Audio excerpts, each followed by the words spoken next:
Este é o Conversas Cruzadas aqui na TV Com e a Lei Maria da Penha, 4 anos da Lei Maria da Penha. Nós temos avanços. E esse caso que aconteceu há poucos dias em Itajaí, em frente a uma delegacia, uma mulher que fez queixa, fez reclamações 7 vezes do ex-marido, que estava sendo ameaçada, agredida, violentada, e o ex-marido a matou em frente à delegacia. Quais os avanços da Lei Maria da Penha? O que falta conquistar ainda? O que falta avançar na legislação? Ou mais do que a legislação, né? O que falta avançarmos na instrumentalização do Estado para fazer valer a própria legislação. Eu gostaria de fechar o debate anterior com relação àquela história de retirar a queixa. Você faz a denúncia e depois retira a queixa porque reatou com o marido, namorado e tal. Como é que está avaliando isso? Não, nossa luta é para que a denúncia continue, como diz a lei, incondicionada. Mulher vai lá, denuncia, a autoridade tem que avaliar que ela volta para o mesmo teto que o seu agressor, portanto ela não está em condições de voltar dali a 3 dias e renunciar. Normalmente ela está sofrendo pressão e o próximo passo é o que aconteceu com esta em Itajaí, que aconteceu há 4 meses atrás em Chapecó, que ela estava sob proteção, estava no hospital, o cara pulou a janela, foi lá e matou, sob proteção, lá ela estava sob proteção da autoridade policial. E nós achamos que não pode ser, porque uma pessoa que está numa situação dessas, que vem com um histórico de violência, ela volta para o mesmo teto que o agressor, não tem como. Então, essa é uma questão fundamental e é uma questão de polêmica no judiciário. E um dos entraves da Lei Maria da Penha é que cada autoridade, independente de onde ela está, ela julga de acordo com a consciência dela, né? Um delegado acha que é assim, o outro acha que é assim também, o juiz A, B ou C. Então, nós precisamos de criar uma cultura de ter uma padronização, precisamos de ter uma cultura. E, como você estava falando, avançou. Falta muito, mas muito de políticas públicas, do conjunto de políticas, mas falta um componente que é fundamental para as sociedades. Falta a sociedade, os homens e as mulheres, os homens acharem que mulher não é coisa, não é objeto, que chuta para lá, empurra para cá, que é ser humano, que tem direitos e que tem que ter respeito. As mulheres não acharem que não vai denunciar porque tem vergonha, porque as famílias não são solidárias, etc. E a sociedade parar com essa história de quem briga de marido e mulher não se mete a colher. Nós precisamos de uma mudança cultural para alterar. Mas enquanto a mudança cultural não vem, nós precisamos de tratamento psiquiátrico para os doentes, precisamos de cadeia para os agressores em alto potencial e de políticas públicas para que as mulheres tenham autonomia de decidir sua vida. Agora, professora, me explica o seguinte. Bom, muda alguma coisa com relação ao nível socioeconômico? Explico a minha pergunta. Se a gente pega num nível socioeconômico menor, mais baixo, onde o homem, o agressor, é o mantenedor do lar, a coisa fica mais complicada? Bom, se essa mulher depende economicamente desse homem, sim, ela tá presa numa armadilha maior, né, do que a Ela vai para onde? Ela vai viver do quê? Exatamente, é difícil, né? Então, agora, isso não quer dizer que só exista a violência nesse nível, né? A violência está em todos os níveis. E eu acho, a Isabel trouxe uma coisa no bloco passado que eu acho interessante, é que a mulher se assusta com a agressão, né? Vai fazer uma queixa e daqui a pouco ela retira essa queixa.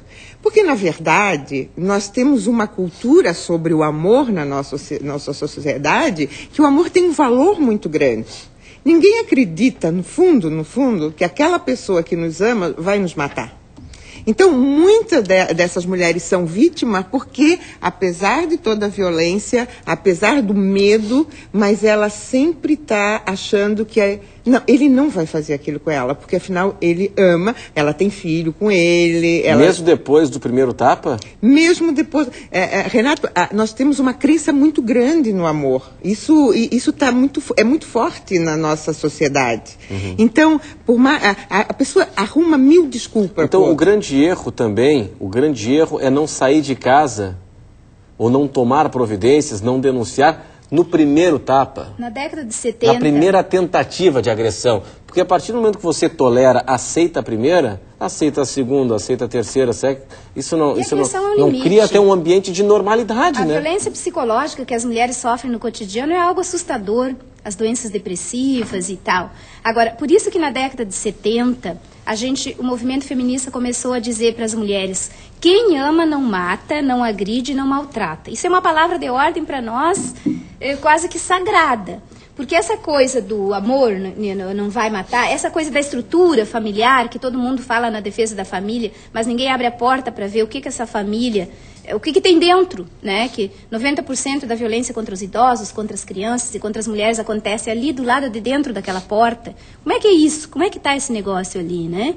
Então, essa é uma coisa muito importante nesse debate. Nossa primeira palavra de ordem na década de 70 foi: quem ama não mata, não agride e não maltrata. Nós estávamos tratando das 3 tipificações de violência ali, né? Então, nessa questão da patologia, a gente discute muito com os trabalhadores na área da saúde, porque eles são uma peça-chave.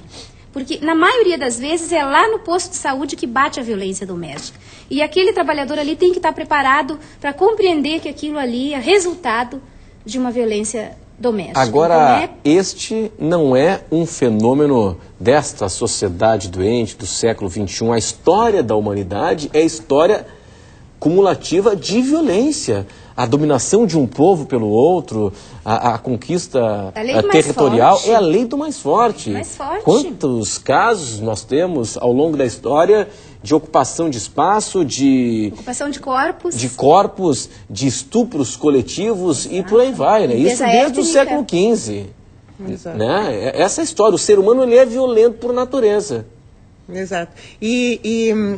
A literatura também, Otelo, de Shakespeare, né? O grande Moro, um grande lutador, né? Um herói, e ele mata por ciúme, né?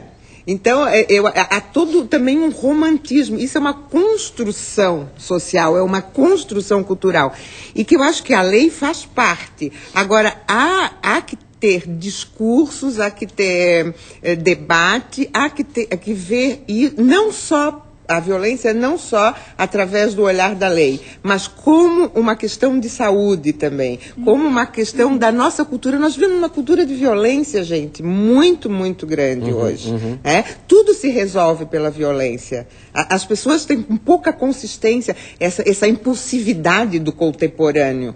Quem é que tem tempo hoje de fazer uma conquista amorosa, né? De fazer um processo de sedução? As pessoas querem conquistar de um dia para o outro.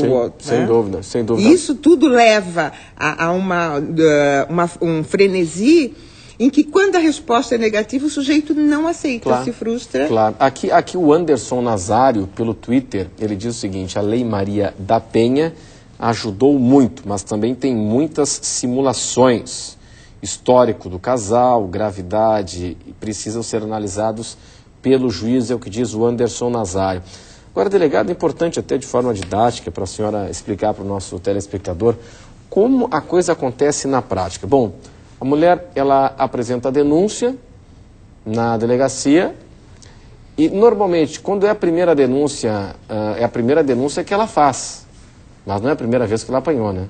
Geralmente não. Geralmente ela já tem um histórico de violência, né, familiar, então ela não suporta mais aquela situação e procura a delegacia, né?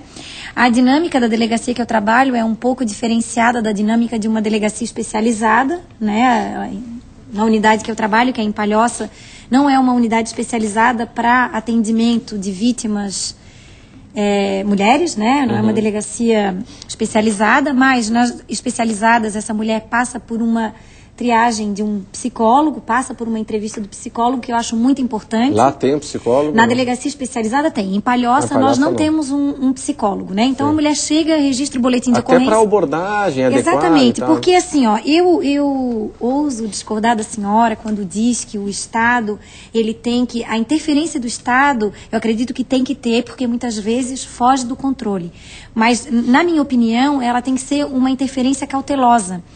porque a gente está tratando de laços muito íntimos e laços muito fortes, que muitas vezes a interferência nossa, no sentido uma mulher que vai lá e denuncia, eu fui ameaçada pelo meu companheiro, pois ela volta na delegacia e diz, eu já me reconciliei com meu companheiro, é o pai dos meus filhos, nós estamos vivendo em harmonia, daqui a pouco chega a intimação para isso, chama ela de novo que a gente quer as testemunhas, vai lá para a audiência no fórum, então vai acabar, essa interferência acabar sendo mais negativa do que positiva. Não é à toa que muitos dos crimes que existem no Código, eles são condicionados à representação, à manifestação de vontade, porque muitas vezes a interferência do Estado, eu acho que o Estado tinha que ter realmente essa rede e uma melhor estrutura, porque não são raros os casos de mulheres que chegam e dizem, não, eu não quero me separar do meu marido, eu quero que vocês chamem ele aqui e dê um susto nele, eu quero que vocês falem para ele que é para ele me deixar em paz. Ela quer, é um grito de socorro, ela não quer que fique preso,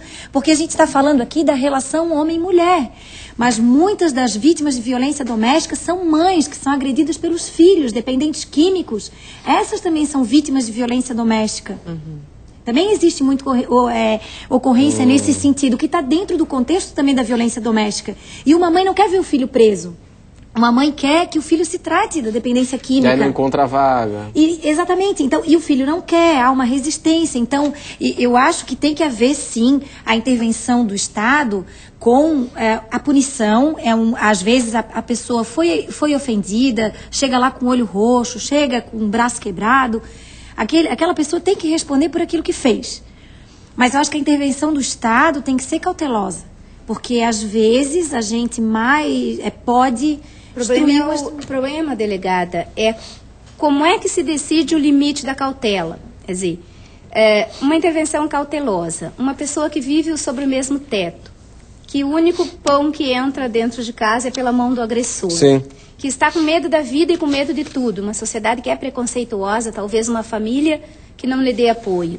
Qual é o limite da cautela? O limite da cautela do agente da lei pode ser a vida da mulher. Sim. De achar que aquilo pode ser resolvido entre quatro paredes e não ter uma condição de avaliar exatamente... Desculpa, não foi isso que eu quis dizer. Claro, né? Entendo, a gente tem...